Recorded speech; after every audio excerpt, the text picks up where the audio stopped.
Hey guys, welcome to Piece of Code and welcome to this video. So this is part 2 of our AWS Solutions Architecture series, where we look at a lot of architectures regarding a lot of services of AWS. And obviously you can use these architectures with any kind of service on premises or any kind of other cloud service, as these are high level architectures and these are common actually. Alright, so let's continue, and today we're going to see very important architectures from an exam perspective, because we see a lot of questions.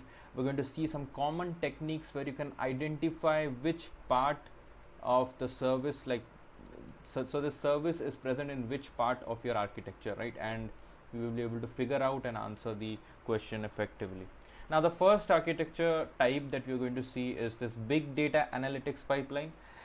It's a very common architecture based on which a lot of questions come in the exam, and basically we're going to identify what are the different parts of this architecture, and basically then we're going to see which services we can put where to make this thing work. So if any kind of service comes into the exam, you'll be able to identify where it should belong, right? Alright, so let's talk about this modern data lake centric analytics architecture. So we have certain parts of this architecture, right? So we start with the data sources part over here. Okay, obviously when you have a certain type of architecture, you need the data sources, right? I mean, obviously the data should come from somewhere. And here if you see the data sources, you see there can be streaming type of sources, there can be streaming type of data sources, there can be batch data sources, like a a lot of data sources clumped as one. There can be structured data sources or unstructured data sources, right? It can be big data, NoSQL, SQL, CSV files, whatever. These are all your data structures, and it depends on you how do you handle those data sources, right?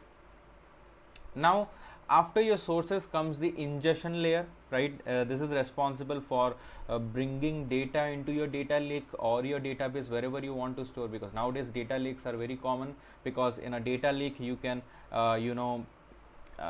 combine the data from various sources and process it and store it, right? But your ingestion layer, it can be anything, but this is a common thing. So we have your ingestion layer, which is basically your data comes into the lake, and you can connect internal or external data sources over a variety of protocols.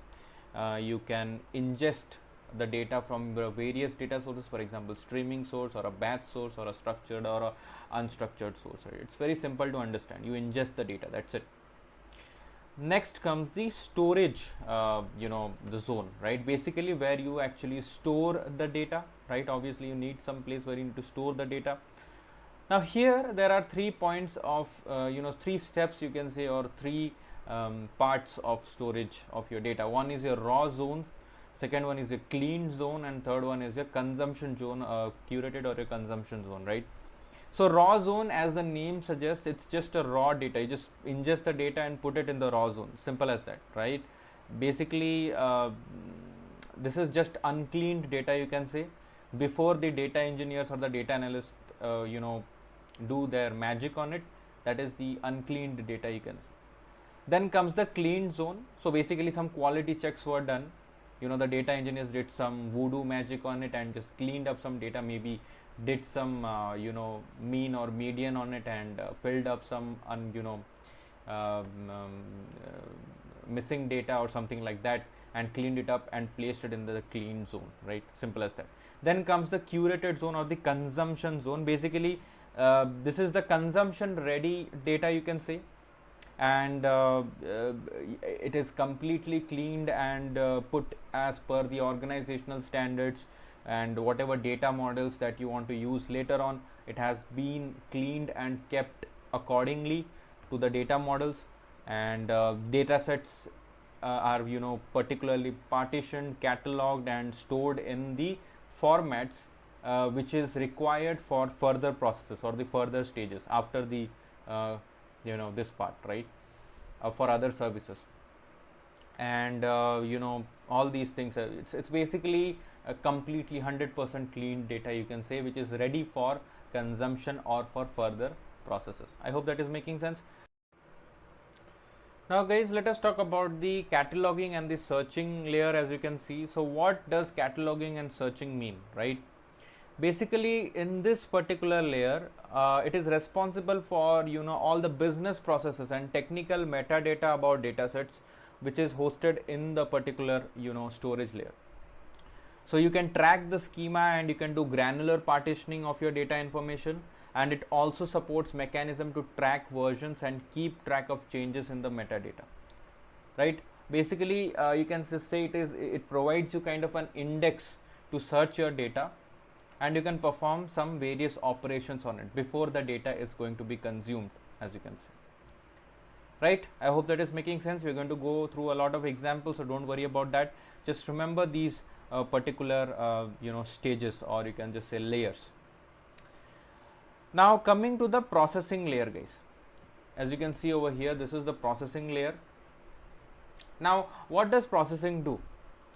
You guys have heard about all of these ETL tools, right? Extract, transform and load, all these terms that you have heard, data transformation and everything. All of these things happen in this particular layer, guys. What does it do? Basically, it's just like the semi-final stage, as you can say. Before the data is being consumed, let's do some transformation on the data before it is being sent to some visualization tools or BI tools to do the analysis and chart preparation or something like that.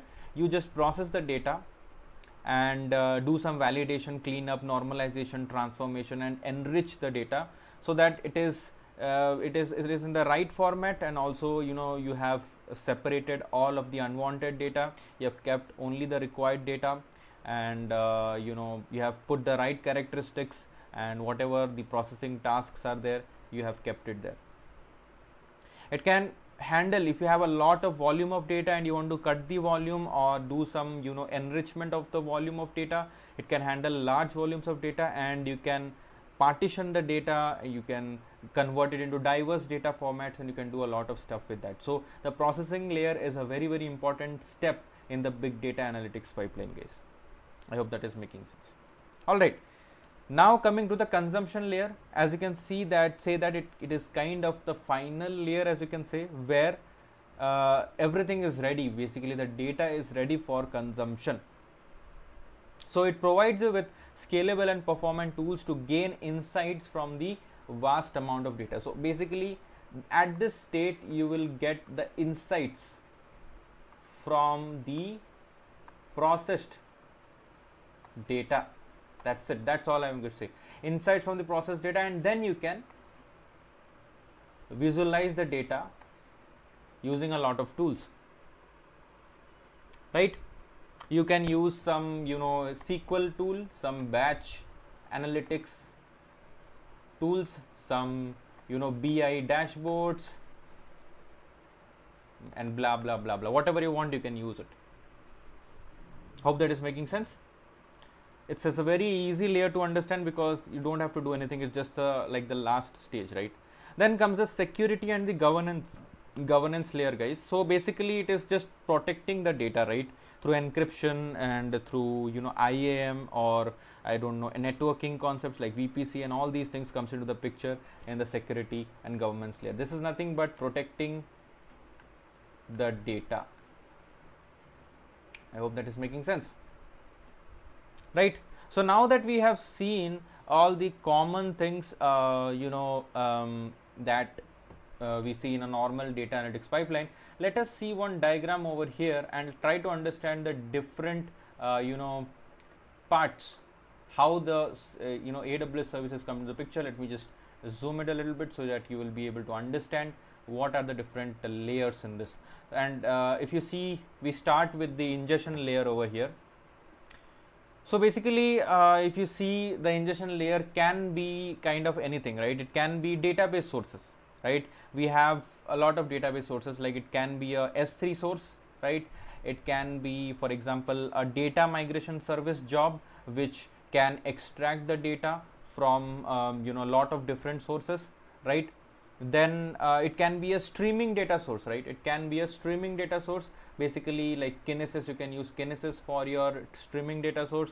Like basically you can use your Kinesis data Firehose to receive streaming data from any internal or external source, and basically you configure a Kinesis data firehose endpoint where sources can send the data, and then you know, like IoT data or any kind of logs or click stream data or time stream data, and then it will process the data in near real time. Because if you see, if you learn about Kinesis firehose, guys, it provides you near real time delivery, not real time delivery. Okay. Now if you remember my other lectures, you would remember that Kinesis data firehose integrates with these services. It can send the data to S3, Redshift, and also it can send the data to OpenSearch. OpenSearch was previously known as Elasticsearch, right? So if it is streaming data, you can go with Kinesis data firehose. If it is some kind of database, it can be S3, any kind of DMS service, or any kind of database like it can also be I don't know, you can also RDS also you can use, but that is not recommended, but you can use it. It's up to you. We can also have file sources as data sources, right? We can also have file sources as data sources, and your data sync can easily help you with that. It can get the data synced up with a lot of file NFS systems or NAS devices, right? And you will be able to ingest the data in that way. Or if there are some operational DBs, you can use data migration service, as I've told you. And yeah, if you have any FTP service, then please use AWS SFTP service, which is very good. And basically, if you have any external API or partner API that you want to ingest the data from, you can create an API endpoint using Fargate, or if you want to go a step further, you can also use API gateways as well. It's up to you how you use it. It's just how you perceive the particular thing, right? So one service can be used as some other thing in some architecture and some other thing in another architecture. Now Fargate can be used as the main component in a high level architecture. No, not a high level, highly available architecture, right? Where you want to provide a very good uptime to your client, right? But here this is kind of present in the ingestion layer of a big data analytics pipeline. So that's where people get confused. They think that one service can be used as one thing in a specific point, but not that. No, that's not the case. You can use the same service as something else, right? Hope that is making sense. Whatever I'm saying, you don't say that making us confused, but this is actually the truth. Okay, let us talk about the storage layer now, guys, as we talked about the storage layer. So basically, storage layer is pretty simple to understand, where you basically store the data. Basically, we use S3 as the storage layer because it will give you a lot of give you very durable storage. I think it's 11 nines of durability, 11 nines, and it only charges for the data it stores. And if you further want to reduce the cost, basically go for the different storage options or tiers of S3, like Glacier and Glacier Deep Archive. All of these things I have discussed in my S3 video. If you want to have a look, you can go and have a look at it. Hope that is making sense. Okay, and obviously if you could have a lot of unstructured data, right? So basically S3 you can store any kind of data, and that is pretty cool. Okay, so let us talk about the cataloging and the search layer, guys, right? It's a very important layer because it is basically contains metadata about your data, right? And you can create an index where you can search your data sets. Simple as that. That's what we discussed in the cataloging and the searching layer in our previous diagram that we saw. So what can be used over here to make this thing very effective? So you can use lake formation over here, because if you talk about a data lake, it typically consists of a large number of data sets or a high volume of data. You are not going to use MBs or GBs of data in a big data analytics pipeline, but instead you are going to use terabytes or even petabytes of data, right? All of them are rapidly evolving. They have all these new partitions, and it becomes really difficult to track each data set if you don't have a cataloging service. So this will act as a central cataloging service for your entire big data analytics pipeline, because lake formation integrates with a lot of services such as Amazon EMR, which is Elastic Map Reduce, or Amazon Athena, right? Or it can also integrate with Glue, right, which is a ETL tool, you can say, right? And it will also integrate with Redshift. A lot of things it can integrate, and it will track all those evolving schemas and all your data sets in a centralized place. So whenever in the exam you talk about lake formation, these things should come into your mind. Okay, first thing that should come into your mind is that it should be something related to cataloging and searching. How can I integrate this particular service with various other services and make it effective? Make sense, right? Let's talk about the processing layer, guys. It's very important layer, because here actually you orchestrate and transform your data, right? So what can be done over here? If you see this particular diagram over here, we have certain steps in storage and processing. Basically, you validate and clean the data, then the data is stored in a clean paraquet format, then you normalize and transform the data, and then again you store the data, and then you have a glue loader over here, and basically then you send it across to the consumption layer. Now, how do you do all these steps? How do you automate all these steps basically? So you can use something known as AWS step functions, and I have discussed this very briefly in, I think, in my serverless video, right? So what does step function do? It is used to orchestrate your actions in a specified manner. These are all orchestration. This is orchestration of data basically. You have your raw data, you validate and clean your data, then you store the clean data, and then normalize or transform the data. You put it across as a step function, as steps in a step function. So basically it will run in a systematic manner, and can easily scale up and process large data volumes, and so and so. Then you put in some other services like AWS Glue, and which can be used as an ETL tool to clean, transform, and enrich the data, and yeah, you are good to go. Now, why does this Glue is very important?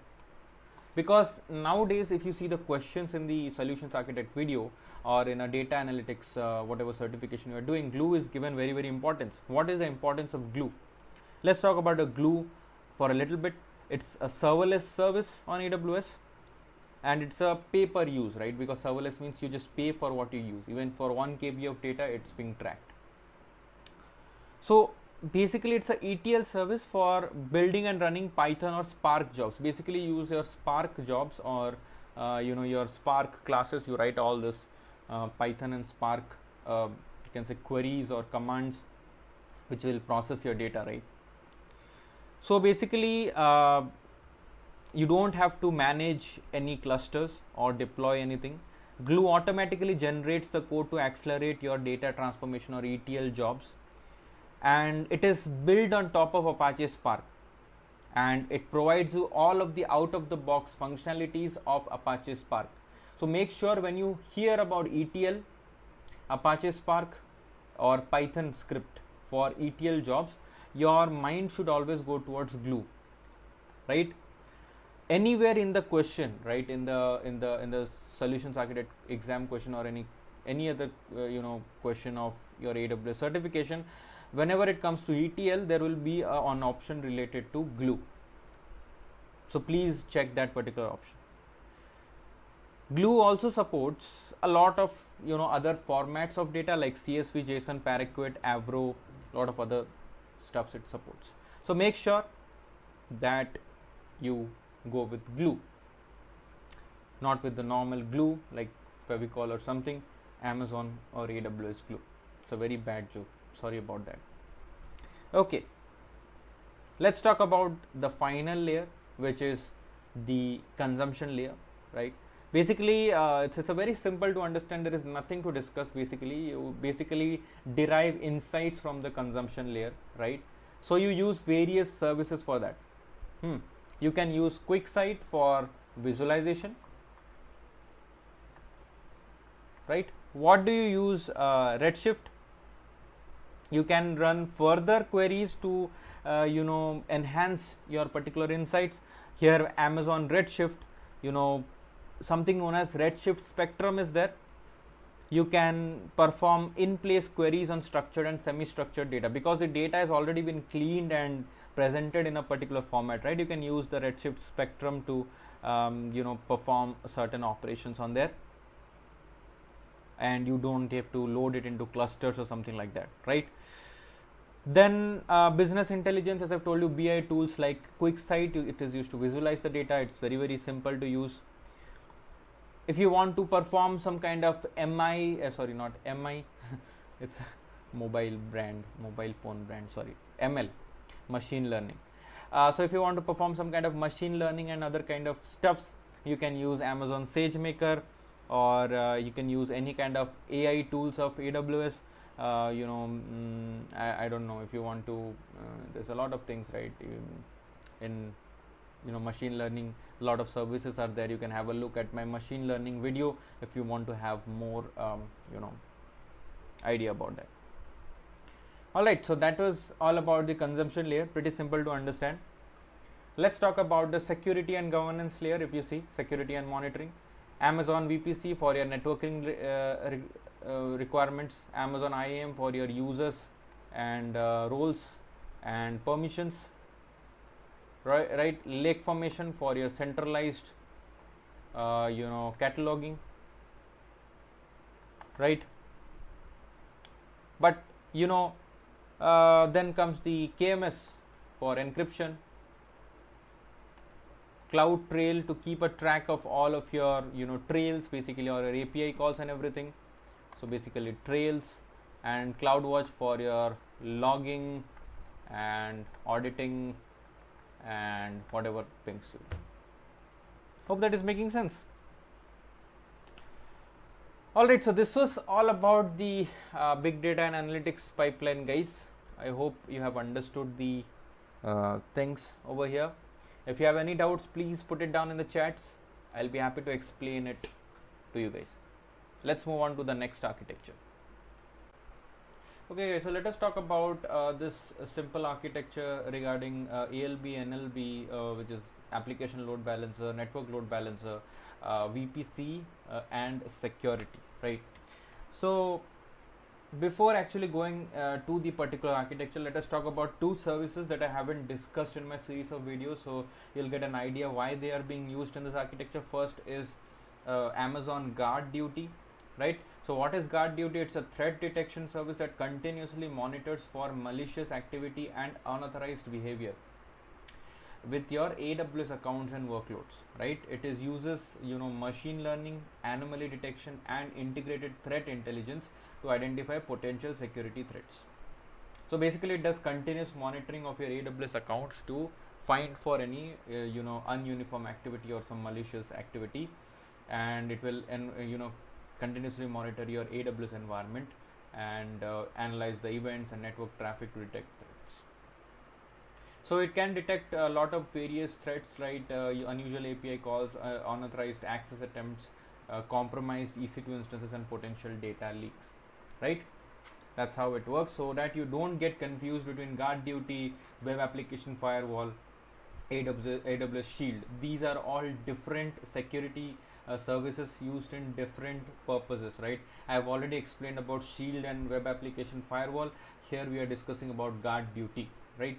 Next, let's talk about Amazon Inspector. So basically it's an automated security assessment service offered by AWS. It is primary function of it is to help users improve the security and compliance of their application deployed in AWS by performing automated security assessments. So what are the key functionalities of Amazon Inspector? First is security assessments. It performs security assessments on AWS resources such as Amazon EC2 instances, identifying potential security vulnerabilities and deviations from security best practices, right? So automated vulnerability detection, it automatically identifies common security vulnerabilities, misconfigurations, and potential security issues in EC2 instances and their applications. So guard duty is for your whole AWS environment, you can say, and AWS inspector is for your EC2 environment, you can say, EC2 instances and their applications and whatnot, right? Guard duty uses machine learning techniques and everything, and threat intelligence to identify potential security threats. It continuously monitors your environment, but the primary function of Amazon inspector is providing security assessments, so that it will generate a report and tell you that, okay, here is the issue with your EC2 instance, please figure out something to help with it, right? I hope that is making sense. Now let us talk about this particular architecture. Let's move on to here. Let's make it a little bit bigger. So it's pretty simple to understand, guys. Here is our client or the user application access, right? Then here we have API access, right, for your user based client and your API based client, you can say this. So there are two route 53, you can say that it will go through your route 53, obviously it's a DNS service, and one is pointing to a ALB and one is pointing to a NLB. ALB is your application load balancer and NLB is your network load balancer. Now when to use ALB and when to use NLB, pretty simple, guys. So talking about ALB is a layer 7 load balancer, right? It's an application layer, app layer load balancer, whereas your network load balancer is a layer 4, or you can just say transport layer, your load balancer, and I've discussed this in detail in my load balancer video. You can go and have a look. So basically, if your traffic includes HTTP kind of traffic, HTTPS kind of traffic, or any kind of HTTP related traffic, you will go with your application load balancer. But when talking about network load balancer, basically it will TCP, UDP or TLS traffic, right? If you want HTTP termination or some kind of other services, you go with your application load balancer. But if your traffic is entirely TCP, UDP and all these things, you'll go with NLB. Another thing, if you need very I would say very good performance, right? High performance it's needed, very low latency performance, then basically you can use your NLB, high performance. And it doesn't mean that ALB is bad, it has its own merits and demerits, and NLB also has its own merits and demerits. So basis on all these things, you will select a particular load balancer, right? I hope that is making sense. And basically ALB is a good choice when it works with microservice. Basically in this scenario flow where you have your user, it will call a API endpoint and it will go through your ALB, right? And NLB is best for high performance and low latency networking kind of thing. So yeah, it depends on the scenario, as I said. Okay, now you have your ALB and your NLB over here, and basically there are two things over here. In a one availability zone you have this setup, and another availability zone you have this setup. This is also kind of a highly available setup, you can say. So if you see over here in this particular availability zone, in a public subnet you have a NAT gateway, because you need your NAT gateway, network address translation, you need that if your devices needs to be connected to the internet, and it should be present in the public subnet. Otherwise it doesn't make any sense to keep the NAT gateway in a private subnet. So make sure your NAT gateway is in the public subnet. Then comes the application subnet, guys, right? So basically as you can see in both of these things, these are part of an auto scaling group, right? So auto scaling group will have their own targets, right? It can be a bunch of EC2 instances, or it can be whatever you want. So here we have one EC2 instance with a web server on EC2, Nginx on EC2, and here we have a web server on EC2 or Nginx on EC2. Okay, we have this thing. This is an application subnet, and then we have a DB subnet, right? Basically which is a RDS primary instance, and this is a standby instance, you can see. This basically you can say that this is a this is, you can say this is a backup of this particular instance. You can use it like that as well, because if you go for a multi-AZ setup, which is a multiple availability zone setup in RDS, you can keep your backup instance in a separate availability zone as well. That is very important if you want to create a system with zero downtime, right, in case of a disaster. So you can have a read replica to fire up your read operations on your database. And yeah, and you can have a message broker over here, which is MQ, right? You can have RabbitMQ or ActiveMQ, any kind of message broker that you need, you can put it over here, or you can replace it. If you are not using a RabbitMQ specific message broker, you can replace it with the SQS, simple queue service. That will also work in this case, right? And if you see for other things that we are using over here, basically CloudWatch for logging and monitoring, code commit for, this is a repository, right, like GitHub and everything, where you can create your CI/CD pipelines, and you can store your and maintain versioning of your code, and maintaining branches and whatnot. You can do that. Just we discussed about guard duty and inspector, right? So guard duty is used to intelligence threat detection techniques to guard your AWS environment, and inspector is it does security assessments on your EC2 based applications. Then obviously we have our web application firewall, which will work on this layer over here, in application layer, to target certain types of attacks, like cross-site cross-site scripting attacks, SQL injection attacks. A lot of these kind of attacks are being taken care by the web application firewall. So this is a very basic setup, you can say a highly available setup with ALB and NLB, right? And security as well, and as well as some part of CI/CD, which involves code commit. And also you can see that how tiering works over here. You have different subnets over here. We have a public subnet where the NAT gateway sits, then we have an application subnet, and then we have a DB subnet, right? Because if you divide your VPC into certain subnets and in different availability zones, you will be able to achieve that highly available setup, and very less downtime if some kind of disaster occurs. You can stress test your applications in a very thorough manner, which will result in very good performance. I hope that is making sense, guys. It's a very simple setup, guys. If you have any doubts, please write it down in the chats. Now let us move on to the next architecture. Okay, guys, so let us check out this high available theory, or this high availability architecture, right? Now this is exactly not a specific architecture that we are going to discuss, but instead we're going to discuss a theory which is most common in a lot of questions, like how do you make an already available architecture more available? Because it's always the cost should be less, cost should go to the downward arrow, and the performance and the availability, scalability, all these terms will go up. That should always be your concern whenever you answer a question, or in the real life whenever you design an architecture or whatever you do, right? Cost always down, availability, scalability, performance, everything should go up. That is the basic thing. And in some places you cannot avoid the cost, but still the cost to your performance ratio must be in a balanced mode, such that the cost should always show a downward trend, right? It doesn't mean you have to fire your guys.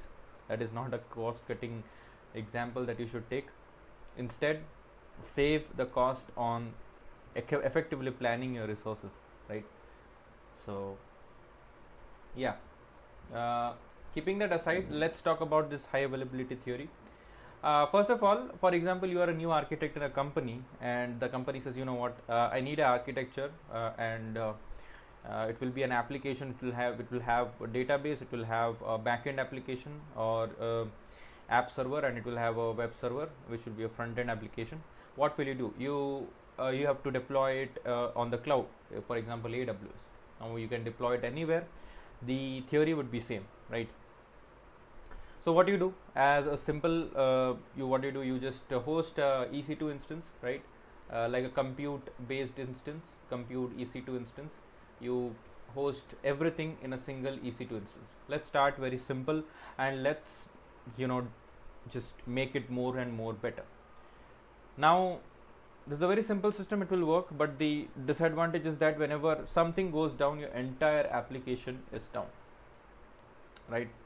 It doesn't provide you any availability, It doesn't provide you any kind of disaster recovery or anything. But just to answer your requirement to host the application, you start with a basic EC2 application, EC2 deployment server, right? Now, how can we make it more and more and more available? Now, for example, your desired service level agreement, which is your SLA, is 99.5%, but now you do not have any SLA because you have deployed it on an EC2 instance, right? It's either 0 or 1, simple as that. So how do you make it more available? Let's start it by splitting into tiers. Now, as that's a basic microservice architecture where you split everything up in an app level. Similarly, on a deployment level, you split it into different tiers. Now, you have a web server tier, for example, over here, and you have an app server tier, and you have a DB server tier. Now, your web server could be an Nginx server on your EC2 instance, or I don't know, Fargate, container. Your app server can also be a EC2 instance or a Fargate container, and then you have a database which can be RDS or EC2 instance. You have loaded SQL into it, or it can be a, I don't know, whatever your DynamoDB, whatever you want. This is just a basic thing you can put in your services whenever you design your architecture. Now, your web servers has a availability of 90%, app server has 90%, and if you see your DB server has a 99% uptime. Now, if you compute the total availability, it's 0.9 into 0.9 into 0.99, which is 0.8019, which is 80.2%, which is not exactly what we need, because our availability should be, or our SLA should be 99.5%, right? So that is the first thing, and we achieved something. It's not that we completely failed, but we achieved something. So how do we improve it further? So now what we can do, we can introduce redundancy, and this is this is also known as horizontal scaling, right? It's a very common terms nowadays, because there is a difference between vertical scaling and horizontal scaling and scalability and availability. So you introduce redundancy in your tier. So what we did is, in our web server tier, we introduced another web server, for example, which has a 90% more uptime.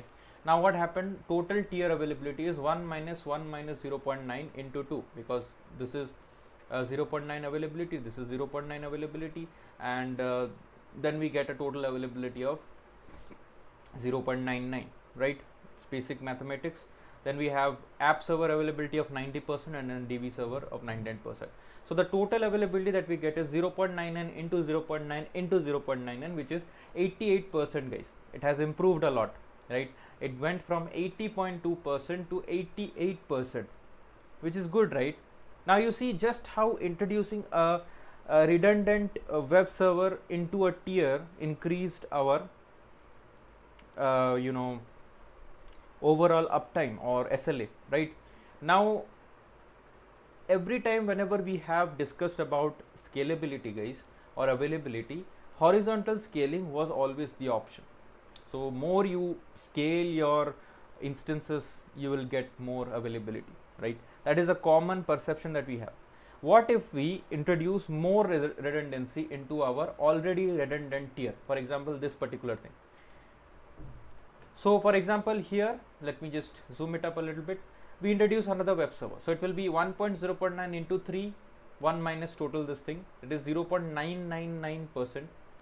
Then app server is 9%, 0.9% is 90%, and DB server is 99%. So total availability went up 1% or 0.8%, which is 89%. Now, as you see this trend, so your what we say value or your uptime increased to a certain extent, and then it is almost a flat line. But if you compare your cost of this particular introducing another web server over here, it went linearly, because obviously you'll not get much discounts in this particular thing, right? You were using 2 servers, now you're using 3 servers, doesn't matter, you have to pay for that. So this kind of increases in a linear manner, but your value is a diminishing property. I mean, it's just a flat line over here. It increases to a certain extent, yes, but after that point it is just a flat line, you can say. So this is not a desired thing. So in the questions, whenever you face this thing that okay, add more and more instances, add more and more instances into a tier, that is not always the particular solution. In that particular scenario, you have to think about some other service. Maybe we need to switch to some other service. Maybe I need to see if either from this tier in some other tier, can I do something else? Can I change my database? Can I make this a little bit more efficient? Because not always redundancy or horizontal scalability is the option. Can I make my load balancer a little bit more effective? All these questions you need to ask yourself, guys. Right now, so what do we do? This is not a better solution, you know. So what do we do? You cannot keep on adding more instances into your this particular web server, so it doesn't make any sense. Okay, that is fine. So what we do is we introduce redundancy to the other tiers. Now instead of just increasing in the single tier, we increase it in the app server level as well. So we had the web server, now we introduce redundancy to the app server. Now it became 0.999%, 39 availability in both of these tiers, and then we have 99% availability in the DB server tier. So 999 into 999 into 99, we get 98.8% availability, which is much better from before. First we had 80, then we had 82%, then we had 89%, and now we are wriggling around 98.8%, which is pretty good. We are going towards that level. One thing to notice here, guys, and it is a very good observation that you can see, is that the total availability of the entire system of your application doesn't exist the lowest available tier. Now in this case, the lowest available tier is a DB server tier, which is 99%, and if you see, still the availability of your entire system is 98.8%, even though your individual tiers available 3.9 availability, give you 3.9 availability, the entire thing doesn't give you 3.9 availability. Instead of it is 98.8%, right, which is within the availability of your least available tier, which is 99%. And it makes sense because you cannot go beyond the availability of one of your components of your system, right? It doesn't make sense. So what we do, we expand this thing to our database tier as well. Now if you see, our web server has a 3.9 availability, our app server has a 3.9 availability, and now if you see, our database tier has, I think, a 5.9 availability. It's 6 times, sir. 999999, 6.9 availability. So we got our total availability down to 99.8%, and now we have exceeded that particular thing. I mean 99.5%. now you have sitting at 99.8%. your boss is happy, he will not fire you, you are very happy. Now you can go and have some beers and enjoy your day, right? You know what, while you are opening the beer bottle, your boss called and told you, you know what, let's also expand our disaster recovery options, right? Disaster recovery options, let's also expand that and make it more disaster friendly, you would say. You just trying to open the bottle, and then you just throw the bottle or crash it in someone's head, and then you start working. So what do? So you had all your enhancements that you did to your web server tier, your app server tier, and your DB server tier. Just put it in different availability zones or in different data centers. If you talk about it in on-premise perspective, this will be your data center A, this will be your data center B. You can have your load balancer in between, right? Or you can also have something known as a DNS server, which can be your Route 53, and it can also have a failover routing policy. Now what a failover routing policy is, if two systems are there which is connected to your route 53 system. One system is not responding, it is giving you a signal that the health is bad. It will automatically switch to a secondary system or your standby system. In this case, this can be the master system and this can be the standby.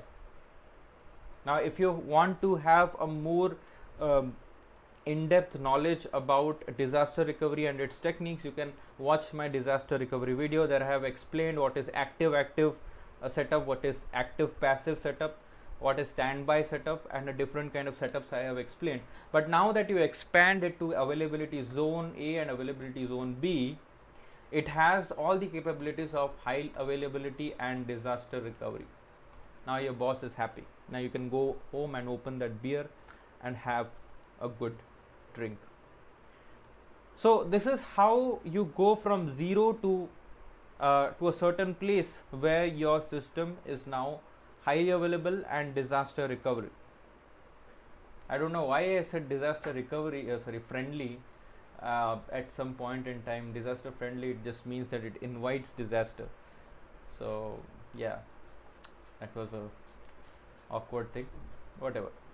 So this was all about this high availability thing, guys. Whenever you are answering any question in the exam or you are doing this in your real life, ask yourself this question that, okay, is this going to be, you don't have to do 100% from the beginning. We started from a single EC2 instance and now we have this whole system, right? You improve it little by little, or you improve your design. You don't have to go directly go make a EC2 instance and play around with the cost. Instead you play around with the designs, and when you appear or you reach to a place where you know that your design is the best that it can be, because at some point, right, there are always room for improvement. You have reached 99.8% availability, but you will say, let's try to make it 100%. You cannot make anything as 100% availability, because certain services of AWS doesn't provide you 100% availability, because the cost to reach that 100% availability is not worth it. So from 99.8% to 100%, that 0.2% will cost you so much that you will be the first person to be laid off from your company. Nobody will be happy with your decision, because for a few hours you are going to spend thousands of rupees or dollars or whatever your currency is, and that will matter. So make sure that whatever decisions you take in the exam as well as in a real life, it has a good backing plan to it. Okay guys, so that was all about this video. Now till the next video, have a nice day, take care, and bye bye.